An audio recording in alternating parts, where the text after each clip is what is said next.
investasi kan? Yang itu diambil adalah investasi, tapi dia cumi-cumiin. Nah, sampai dia kasih kepada orang yang cumi-cumiin dari asuransi lain. Saya cuma bilang sama yang orang itu, sekarang yang punya kamu seperti apa? Kalau misalkan taruh 2 juta, bisa kembali 60 juta ya, atau kembali 120 juta ya. Tolong buatin saya yang seperti itu, saya ambil sama kalian. Enggak bisa Pak. Memang ini berarti apa? Sebenarnya nggak mungkin, nggak ada yang benar kan? Tapi kalau saya bicara taruh 10 tahun, 15 tahun bisa kembali, karena investasi udah berkembang. Tapi kalau baru 5 tahun belum bisa kembali gitu kan ya, dia nggak bisa. Nah saya bilang, ada orang, saya pengen loh asuransinya itu kalau sakit ya bayar sesuai tagihan. Lalu kalau mau ini ya baru sakit dikit ya udah bisa klaim. Lalu kalau gigi sakit bisa klaim. Kalau lagi hamil ya ke dokter bisa gantiin, USG bisa gantiin. Ada nggak orang ngomong kayak begitu? Banyak ya? Pak banyak ya? Pak siapa? Maaf. Pak Said ya? Nah, Pak Said ya. Sebenarnya gampang. Nah, gampang kita ngomongnya tau. Sebenarnya asuransi itu ada loh, asuransi seperti itu. Dia masih bingung kan ya?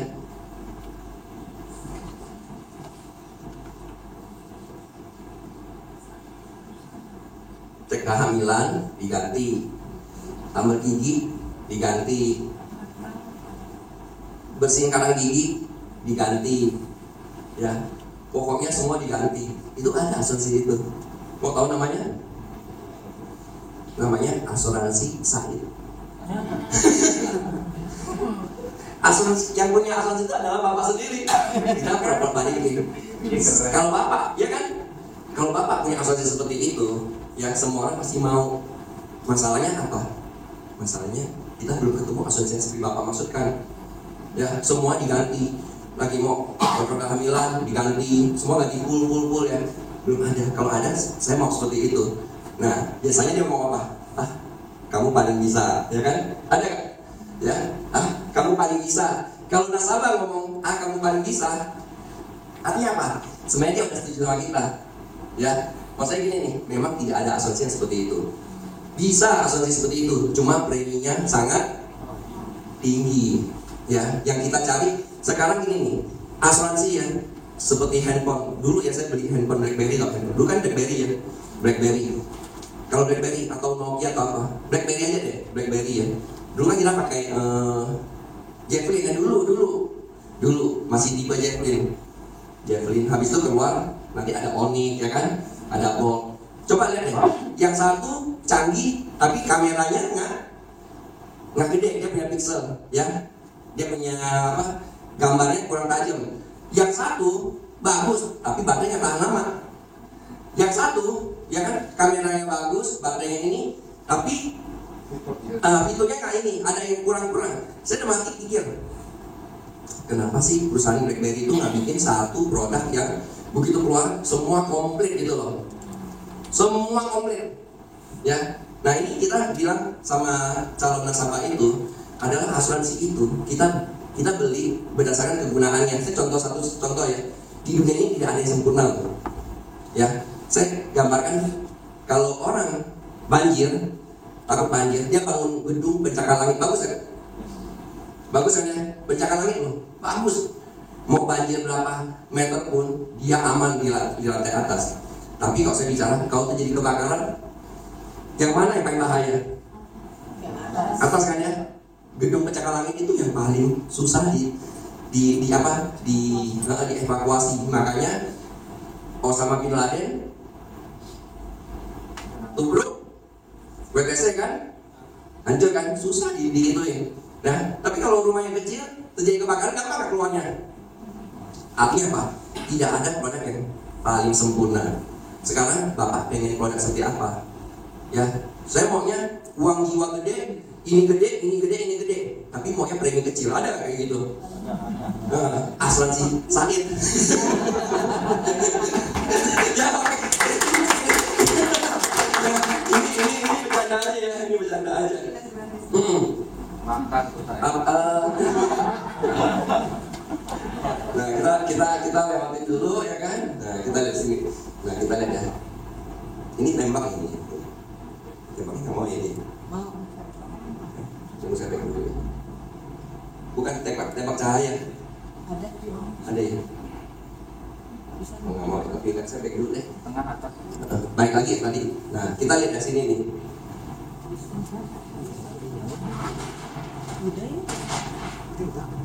Di dalam satu perusahaan besar ada nggak namanya ya orang kepercayaan bos? Ada kan ya? Nah, sebenarnya orang kepercayaan ini bisa kita closingin ya sama bosnya gitu loh. Sama bosnya. Gimana cara closinginnya?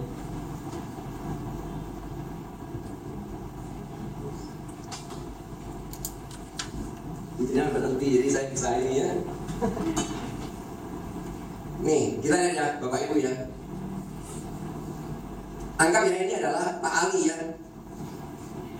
Pak Ali, ya kan? Atau Pak Said aja deh. Pak Said, you ada nggak basement di perusahaan ini yang you paling benar-benar dia terbaik di perusahaan ini? Ada dong. Nah, orang ini ada, ya. Orang ini ada. Dia adalah seorang yang kita bilang apa? Dia adalah seorang key person kan? Nah, dia seorang key person. Ini orang, kalau seorang key person, dia bisa menghasilkan profit kepada perusahaan. Kita sebut 1 tahun bisa katakan dia bisa menghasilkan adalah sebut 10M gitu. 1 tahun ini contoh, ya contoh. Kalau seperti ini, bagus ada orang mau dijaga baik-baik kan? Pasti dijaga baik-baik. Tetapi orang seperti ini, ya kita jaga baik-baik, tapi ada resiko. Resikonya apa? Resiko pertama dulu dong. Ya.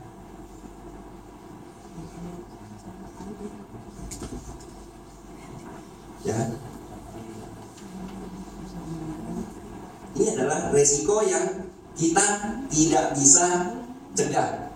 Kenapa? Ini adalah kehendak Tuhan, benar kan? Nah, ada resiko yang bisa minimalisir. Ini adalah resiko yang satu lagi nih. Di sini ya.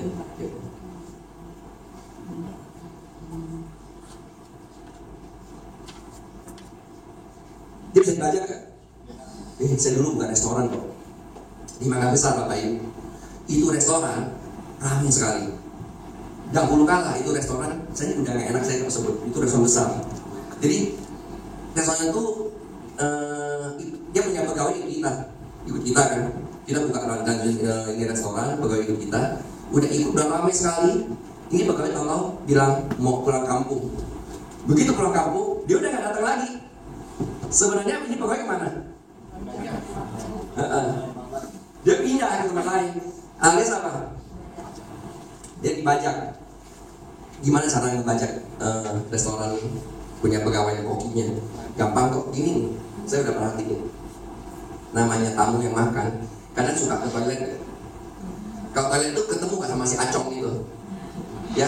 Nah dia kalau sering makan sama dia udah kenal yang mana yang tukang ini. Nanti bisa aja dia yang nutup kan ya.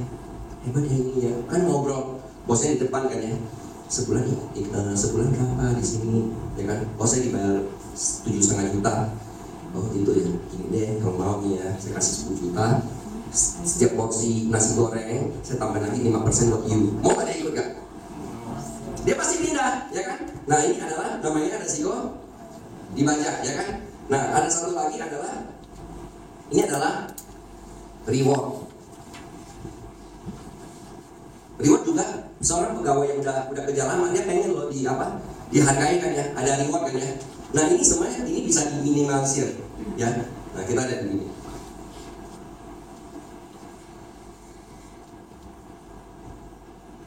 Nah sekarang nih, kalau ini pegawai, person ini mendadak dia sakit, bisa kerja lagi gak dia? Nah, gak bisa kerja kan ya? Dia gak bisa kerja lagi. Dia cacat total, gak bisa kerja lagi. Apalagi meninggal, dia gak bisa kerja lagi, ya.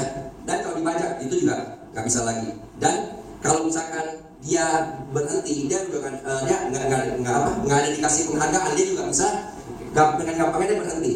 Nah kita ada satu program nih Pak Ali, ini Pak Ali ini bosnya nih. Pak Ali, saya ada satu program. Ini pegawai sekarang nih Pak Said, ya kan? Ceritanya ini pegawai gajinya berapa? Kira-kira aja sebut aja angka gitu sebulan 7 juta. 7 juta ya. Kecilan. Sebentar juga dibajak sama Pak Fam.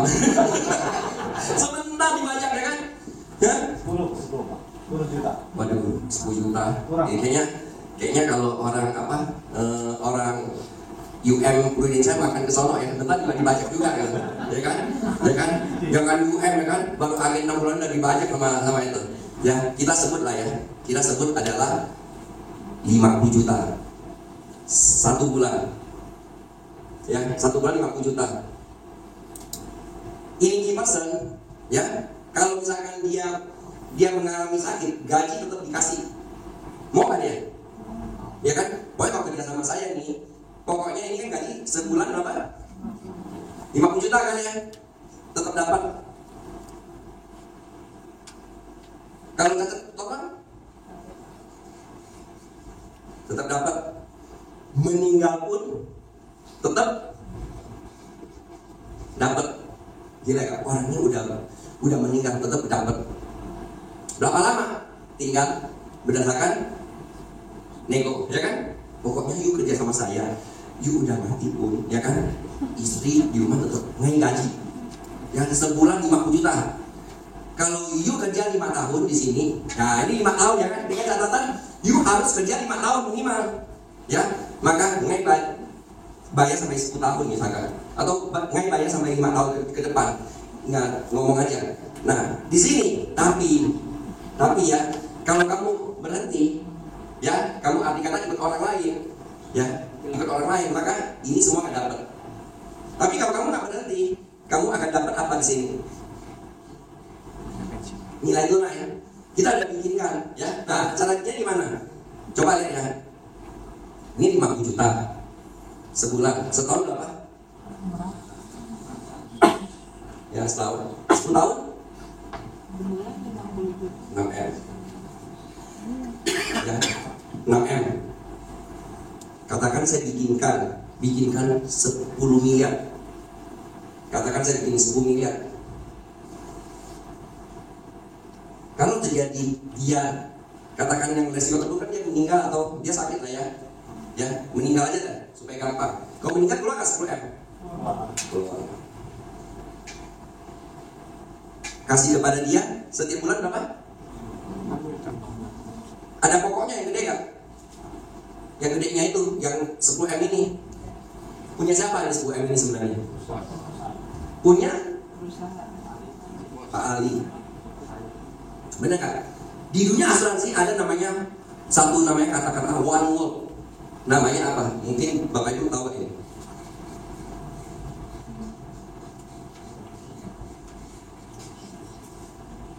Ini kacamata saya harusnya berganti nih. Ngorok terus. Kata Pak Tino nggak bagus.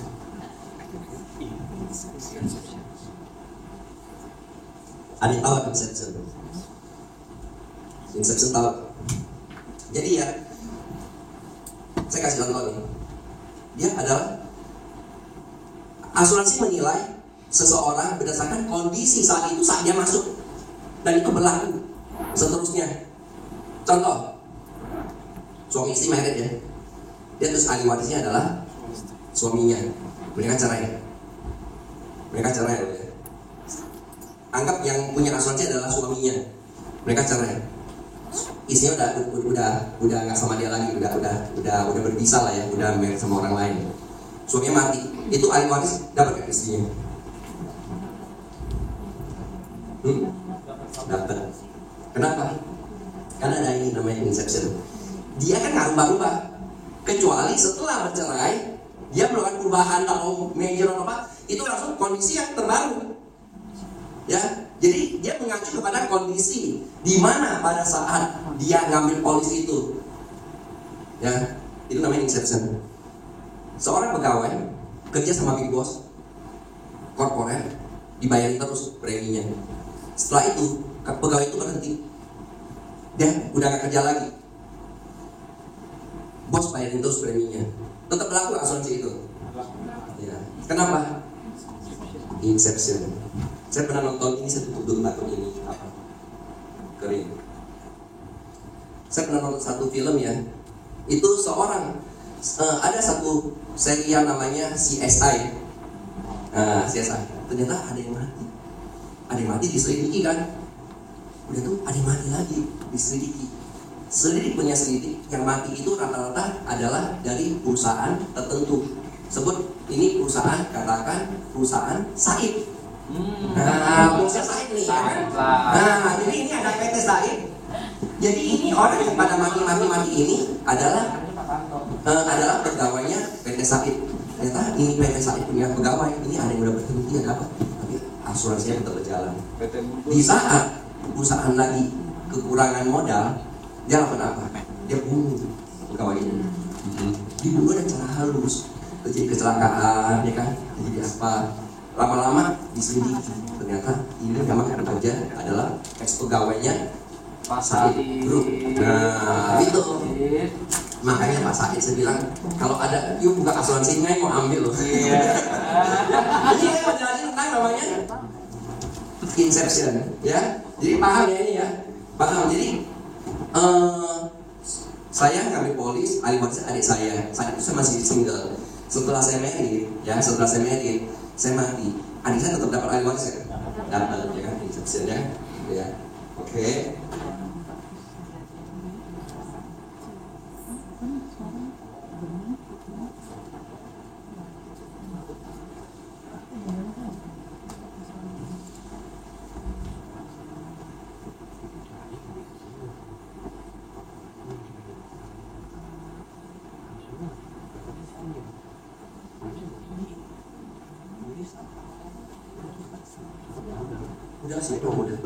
Udah on banget.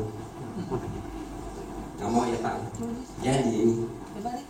Nah ini sebenarnya ini juga bagus. Ini udah cerita waktu di Multivision. Di Multivision ya kan. Sebenarnya kan saya lihat ada yang udah pada dengar, saya nggak mau cerita lagi sebenarnya. Belum.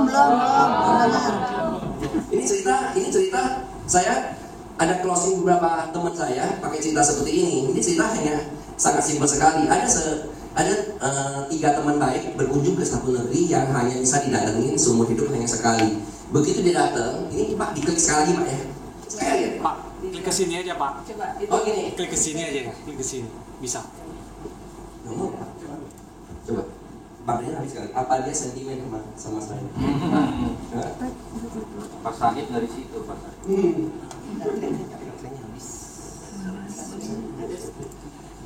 PT Said maju mundur. Sebenarnya hari ini topik saya agak loncat-loncat ya, ngarapi karena saya begitu ada udah ada yang udah pendengar, jadi saya nggak masuk ke topik ini gitu loh, ya kan? Sebenarnya topiknya banyak sekali, ya kan? Topiknya berubah-ubah, kadang-kadang di kantor kita ngajarin macam-macam gitu, orang namanya bingung, ya kan? Sebenarnya kalau sebenarnya di dunia asuransi itu ada namanya apa? Di dunia kita kalau mau ceritain satu sistem, ada namanya arts dan ada namanya science. Ya, arts itu seni. Seni itu nggak bisa diduplikasi, benar nggak? Ibu namanya siapa itu? Ibu Mei ya, lahir bulan Mei ya. Benar? Hah? Benar ya? Rahasia ya? Nggak mungkin. Mei lahirnya di April gitu kan? Ya kan mungkin rahasia. Kayak kan, tapi udah lewat. Harusnya ngomongnya nama saya Ibu Juli. Bentar lagi ini, ya kan? Jadi begini, art itu adalah satu seni. Seni itu saya mungkin bisa menjual dengan gaya saya, ya kan, ceplas-ceplos gitu.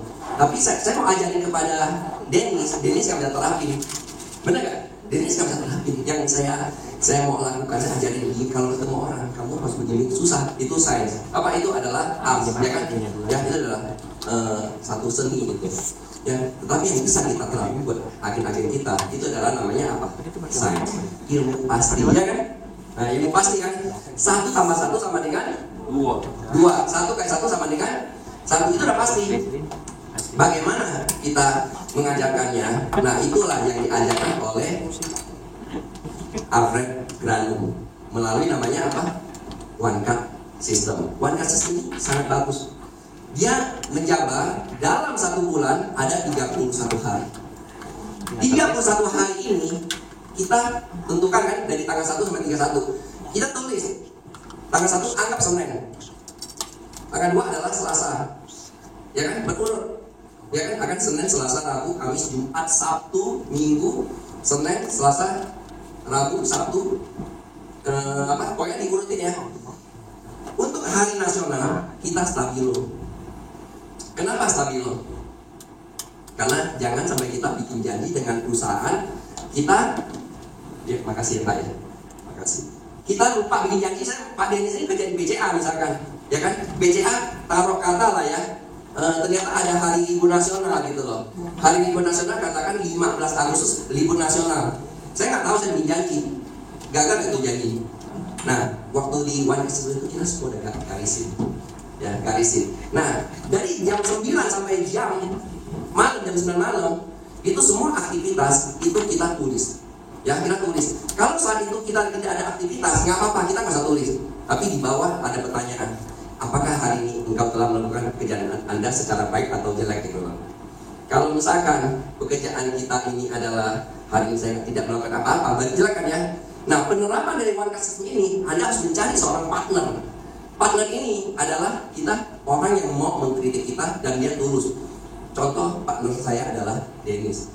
Nanti saya punya One Kasus System ini dikasih kepada Dennis, nanti dilihat, nanti Dennis akan kritik saya dan saya tidak boleh ngomong. Gak boleh dibantah. ID, terang aja kamu gak ada closing. Kamu jam 9 masih tidur. Kamu jam 11 baru bangun, ya kan? Ada ininya kan ya? Nah itu ada diagnosanya kan ya? Nah kalau kita dibaca di depan orang-orang seperti itu dan kita gak boleh melawan, kira-kira kita ada semacam ada timbul perasaan guilty kan? Iya saya bodoh banget ya, saya akan fight gitu kan ya. Tapi dengan catatan saat kita mau menerapkan, kita semua ada komitmen. Yuk kita satu tim. Kalaupun nanti jangan ada ada rasa saya jadi malu atau apa ya, saya jadi gengsinya saya turun ya. Nah kita harus buang semua perasaan itu. Tidak ada perasaan. Yang bermain adalah ilmu pasti aja. Kita kumpul di sini ada 20 orang yang akan menolong kita untuk maju gitu. Pasti semua berhasil. Kenapa? Karena kalau nggak kerja akan ketahuan kan ya. Nah di situ seorang leader akan lihat kenapa ini agen dia ketemu orang loh. Leader maka sebenarnya akan ketemu, dia ketemu orang tetapi tidak closing. Kenapa tidak closing? Ternyata di sana ada namanya apa? Dia lemah di namanya. Dia baik telepon tapi telepon itu hanya ada closingnya Pak. Jadi dia dalam satu minggu itu, one week itu, dia melalui telepon, ya kan, sebanyak katakan ada 100 telepon. Tetapi yang jadi kenyataan untuk dia ketemu itu hanya 2. Berarti ada salah kan ya teleponnya, ya kan? Telepon 100 hanya 2. Sedangkan Dennis telepon 20, 18 ketemu. Nah itu ada diagnosanya. Semua memakai sistem itu, ciptaan dari Alfred Grandung, itu semua pasti sukses. Bisa kita dapetin gitu ya. Oke. Nah kita next. Ini dana ajaib. Waktu saya 15 menit lagi selesai. Ya, dana ajaib. Satu turis 3 orang turis datang ke satu negeri yang tidak bisa dikunjungi lagi seumur hidup, ya kan, hanya sekali doang kesempatan. Dia melihat ke danau itu ada sekelompok batu-batu. Tetapi danau itu ada tiang pancang ditulis yang mengambil batu ini akan nyesel. Yang tidak mengambil batu ini akan jauh lebih nyesel. Orang yang lihat itu bingung, ini batu diambil nyesel, tidak diambil pun lebih nyesel. Penasaran kan 3 orang ini? Nah, si A, si B, si C. Si A ini dia 4 orang sorry. Si A, si B, si C, dan si D. Si A ambil 1, si B ambil 2, si C ambil 3. Si D bilang ngambil nyesel, nggak ngambil juga nyesel. Gua nggak ngambil aja lah, mau lihat dia iseng kan? Iseng gitu, dia nggak ngambil. Singkat kata udah ambil, dia nggak ambil, semua temannya ambil, pulanglah ke negeri yang sekarang punya lagi. Dia udah pulang dari wisata itu, 20 tahun kemudian terjadi masalah keuangan. Semua udah pada nggak bisa makan lagi, udah harta semua udah dijual, udah nggak bisa lagi. Mereka udah nggak bisa ada harta lagi. Mereka bingung, apalagi harus dijual. Saat itu mereka ingat, bukankah dulu mereka ada ambil batu? Nah batu itu mereka ingat, mereka bawa batu itu ke tukang perhiasan. Tukang itu begitu lihat, ini batu mahal. Satunya saya berani makan 500 juta. Ngomong masih A loh ya, 500 juta. Si A begitu dengan 500 juta yuk ada berapa? Hanya ada 1. Saya bayar 500 juta deh. Perasaannya menurut Ibu Mei, perasaan si A gimana? Kenapa nggak ambil 2 ya? si B yang ambil buah itu juga I juga ada batu itu 2 biji. Kalau 2 saya bayar 1 M. Nyesel gak Bu Men si B ini? Kenapa nggak ambil 3? Yang 3 itu si C juga ada, dibilang ya kan, si C ini juga ada 3 1,5 M. Owe bayar. Nyesel gak dia? Dia pengen nyesel yang mana? Ada si D itu. Si D dia agak ngambil apa-apa ya, dia paling nyesel. Coba kita yang ngambil aja nyesel, yang tidak ngambil lebih nyesel. Cerita ini cerita sepele, tapi kita cerita kepada hanya buat guyon-guyon, itu dia punya intinya dalam sekali, itu asuransi. Ya, asuransi saat kita ngambil, kita ambil iseng. Ya, tapi saat terjadi kejadian itu timbul, kita nyesel kenapa ngambil banyak. Benar kan? Itu saya alami waktu nasabah saya kena kanker nasofaring. Jadi dia kena kanker nasofaring, dia cuma ngomong waktu saya ke tempat dia cuma ngomong, Aidi, kenapa dulu kamu nggak paksa saya ambil? Dia bisa ambil lagi ya? Bisa ya? Bisa sebenarnya. Iya, sama siapa?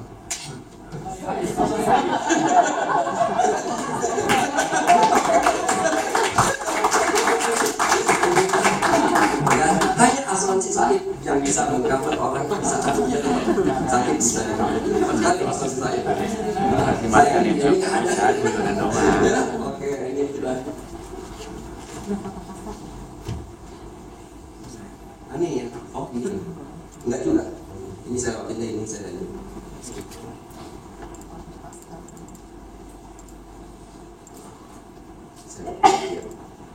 Ini sebenarnya ceritanya dulu saya cerita karena ada closing orang big ya.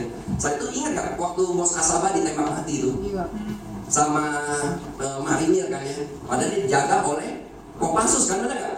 Lagi main basket pagi-pagi kan, ditembak atas suruhan Susanto kan? Santoso ya kan? Santoso ya kan? Santoso. Ada nama Susanto ini ya? Ada yang mana? Wah, ini juga nih. Kayaknya bapak ini ya. Dia asuransi dia punya, dia juga yang ngebunuh, dia punya mertua. Saya bercanda. Ya, nah kita lihat di sini ya. Ini ada film yang copy master ya. Yang main adalah Kevin Costner, yang sini mainnya Jet Li, ya kan? Yang sini adalah siapa? Whitney Houston, sini adalah Chung Li ya, atau Christy Chung gitu kan. Nah kita lihat ya. Sekarang Whitney Houston masih hidup kan? Udah mati ya. Ya kenapa dia mati? Iya karena nggak ada Kevin Costner. Coba kalau sebelahnya ada Kevin Costner, pasti dia masih itu hanya bercanda. Kita punya asuransi, sebenarnya kita punya bodyguard pribadi, benar gak? Kita punya seorang bodyguard pribadi. Kalau terjadi sesuatu pada diri kita, ada yang menggantikan posisi kita buat anak kita, ya kan? Untuk tetap bayar uang sekolah. Ini hanya sepele aja ya. Saya ini lagi, bentar saya lewatin ini. Udah habis ya.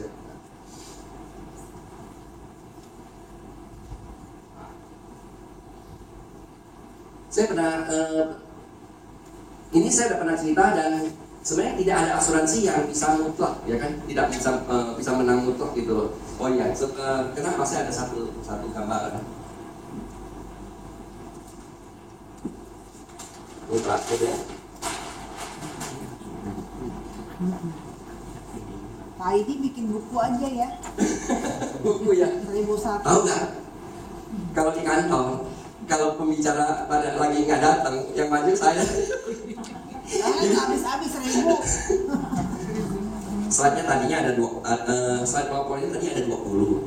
Saya ingat ini sebenarnya tadinya nggak sampai 1001, tapi total ada 600. Waktu itu semua saya ketik rapi, waktu saya masih pertama kali di agent, saya ketik. Saya tinggal saat itu di Mangga Besar. Ingat Mangga Besar itu, tahu ada banjir tuh yang sana tuh. Itu hard disk saya taruh di atas media itu. Inilah kecerobohan, ya kan? Saat itu saya ada tinggal di mana? Tinggal di Semarang, tapi itu hard disk ada di Mangga Besar, ya kan? Tadi saya tinggal di Mangga Besar. Di bawah meja itu ada tong sampah. Itu harus cemplung ke tong sampah tanpa sepengetahuan saya. Kayaknya sini banyak orang usaha ya kan. Waduh makasih Pak ya. Semua materi saya ketik rapi-rapi, semuanya hilang. Ya, tapi ada beberapa ini yang agent saya masih simpen kopi dulu. Ya, cuman agent itu udah gak aktif, ya kan saya udah ini saya siapa yang kopi dulu, saya suka kopi buat agent dahulu kala, ya kan. Cuma dibilangin jangan kopi begitu, dia juga nggak baca ya kan, dia juga nggak ngerti, mendingan kamu terangin satu persatu gitu. Nah, tadi saya cerita tentang apa? Oh, ini. Pernah nggak Bapak Ibu ketemu sama yang namanya saya sebut membayar sesuai tagihan, ada nggak? Asuransi, ya kan? Kita kan kadang kalah ya, arti kata kita kalah kalau produk HS kita di compare dengan yang membayar sesuai tagihan, benar nggak? Ya. Dan itu memang kenyataan kita kalah gitu kan. Gimana cara kita tetap bisa jualan walaupun kita punya produk itu tidak sesuai tagihan? Gimana cara kita jualannya? Produk kita halal, nggak sesuai tagihan. Dia menjual sesuai tagihan. Ya. Ini adalah satu namanya.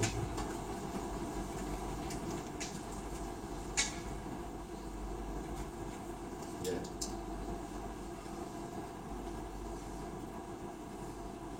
Piramida asuransi. Asuransi yang paling dasar yang harus kita miliki itu apa?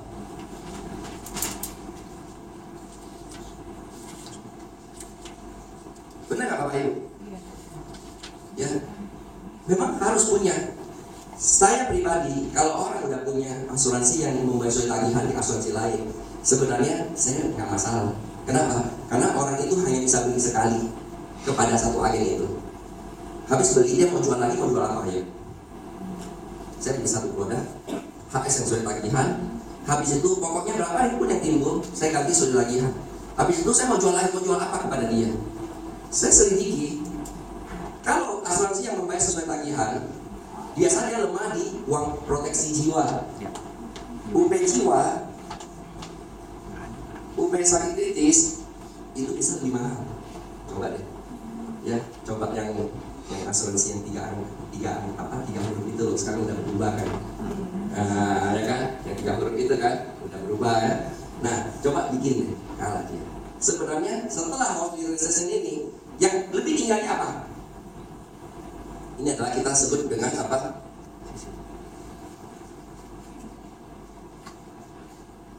Benar gak? Ya. Yang ketiga baru bicara apa? Tentang apa? UP jiwa. Yang paling atas apa?